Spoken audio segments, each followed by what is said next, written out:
ایک بزرگ گزرے شاہ بقی الدین ابن مخلد، فرماتے میری 19 سال عمر تھی، میں نیشا پور میں پڑھا کرتا تھا، میرے اندر علم کا بڑا ذوق تھا۔ ایک استاذ کے پاس جب میں پڑھنے گیا تو میرے استاد مجھے فرمانے لگے کہ بیٹے تیرا ظرف بڑا ہے اور میرا علم چھوٹا ہے، تو کسی بڑے عالم کے پاس جا۔ میں نے استاد سے کہا کہاں جاؤں؟ تو کہنے لگے اگر ہو سکے نا تو بغداد شریف چلا جا۔ امام احمد بن حنبل کی بارگاہ میں حاضری دی، وہ حدیث کے حافظ ہیں۔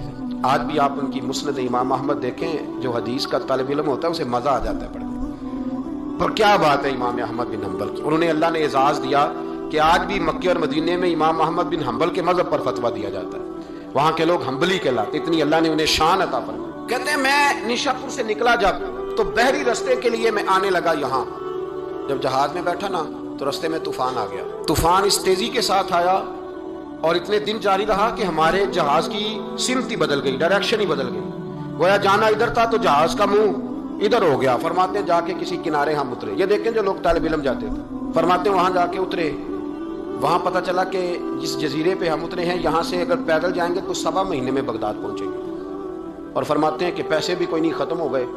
اب میں وہاں سے اترا پتے کھاتا، 1.25 مہینہ لگا اور میں بغداد شریف پہنچا، اور جب پوری جد و جہد کر کے وہاں پہنچ گیا نا تو پتہ چلا کہ امام احمد بن حنبل کا تو مدرسہ ہی بند ہو گیا، ان کے تو جمعہ پڑھانے پہ پابندی لگ گئی، وقت کا بادشاہ ناراض ہو گیا۔ اس کا مطلب ہے وہ بھی سیاسی باتیں کرتے ہوں گے، ناراض ہو گیا، اس نے پکڑ کے آپ کو جیل میں ڈال دیا۔ تو امام صاحب تو پڑھاتے ہی نہیں۔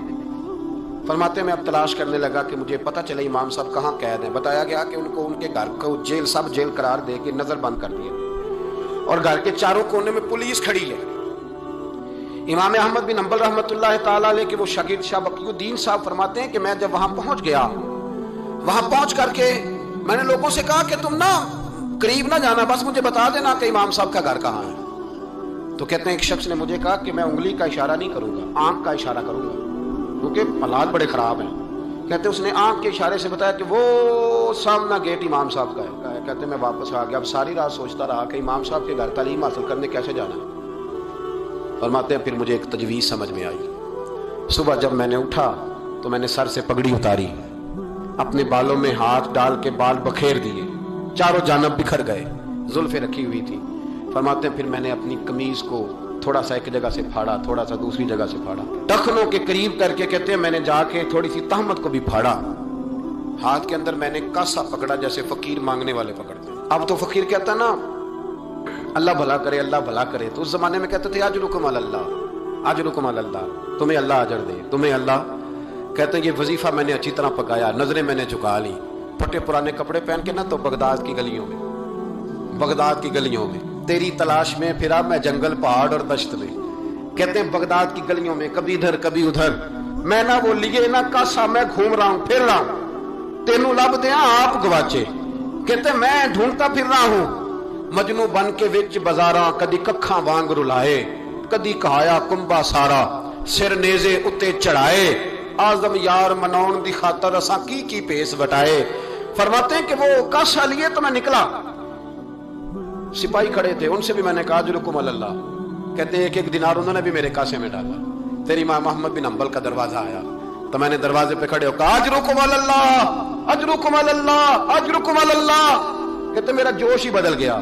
امام صاحب نے جھٹ سے دروازہ کھولا، خوبصورت امامہ اور خوبصورت چہرہ، کہتے ہیں ان کا چہرہ دیکھا تو میرے آنسو ہی بہہ گئے، اور امام صاحب نے جب 1 دینار میرے پیالے میں ڈالا تو میں رو پڑا۔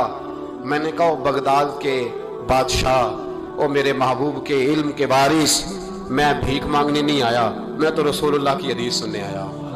مجھے نہ آپ نے خیرات نہیں دینی، بس مجھے ایک حدیث میرے نبی پاک کی روز پڑھا دیا کریں، ایک حدیث، ایک حدیث۔ یہاں تو ہر جمعہ پڑھائی جاتی ہے نا، وقت نہیں ہوتا، لوگ دیر سے آتے ہیں۔ کہا ایک حدیث آپ نے پڑھانی ہے۔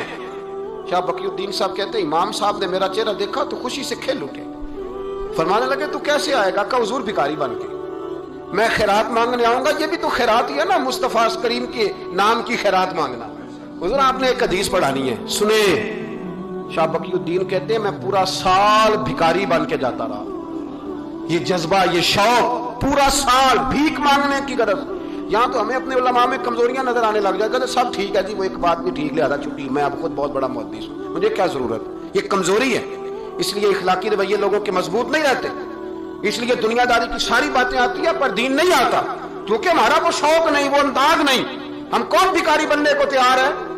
جب لوگ کاسا پکڑتے تھے تو پھر رسول اللہ کے دین کی خیرات بھی اس میں آیا کرتی تھی۔ اب کوئی کاسا ہی نہیں پکڑتا تو خیرات کیسے آتی؟ تو لوگ بحث کرنے آتے، گفتگو کرنے آتے، لینے کون آتا؟ حضرت شاہ بقی الدین کہتے ہیں میں پورا سال جاتا رہا۔ امام احمد بن حنبل مجھے فرماتے یار میں بھی سوچتا تھا کہ کہیں میرے علم کو زانگی نہ لگ جائے، دیکھو اللہ نے فضل کیا ہے، مجھے ایک طالب علم عطا فرما دیا ہے۔ فرماتے ہیں پورا سال میں جب ان کے دروازے پہ جاتا تو ایک دھیلا بھی ڈال دیتے اور مصطفیٰ کی ایک حدیث بھی سنا دیتے۔ اور فرماتے ہیں دنیا ساری پڑھتی ہے پر ہمارے پڑھنے کا استاد انداز یہ تھا کہ استاد پہلے امامہ باندھتے، جبہ پہنتے، اور اس قید میں نظر بندی کے عالم میں جب وہ نبی پاک کی حدیثیں سناتے تو ان کی آنکھیں آنسوؤں سے بھر جاتی، وہ روتے ہوئے تڑپتے ہوئے حدیث سناتے، اور میں بھی اسی درد سے وہ بات وصول کرتا۔ فرماتے ہیں سال گزر گیا، حکمران مر گیا، فوت ہو گیا، نیا بادشاہ آیا، اس نے خود امام احمد بن حنبل کو بڑا مدرسہ بنا کے دیا، اس نے بڑی جامع مسجد میں امام صاحب کے خطبہ جمعہ کا بندوبست کیا۔ فرماتے ہیں ہزاروں طالب علم کئی ملکوں سے امام صاحب کے دروازے پر آ کے بیٹھنے لگے۔ فرماتے ہیں جب میں بھی پہنچا نا تو امام فرمانے لگے تو ذرا آگے آ جا۔ کہتے میں آگے آیا تو فرمانے لگے بھی علم تمہیں بھی دیتا ہوں، تمہیں بھی پڑھاؤں گا، مرتے دم تک پڑھاؤں گا، پر جو میرے اندر فیض کی خیرات تھی نا وہ ساری اس نے حاصل کر لی۔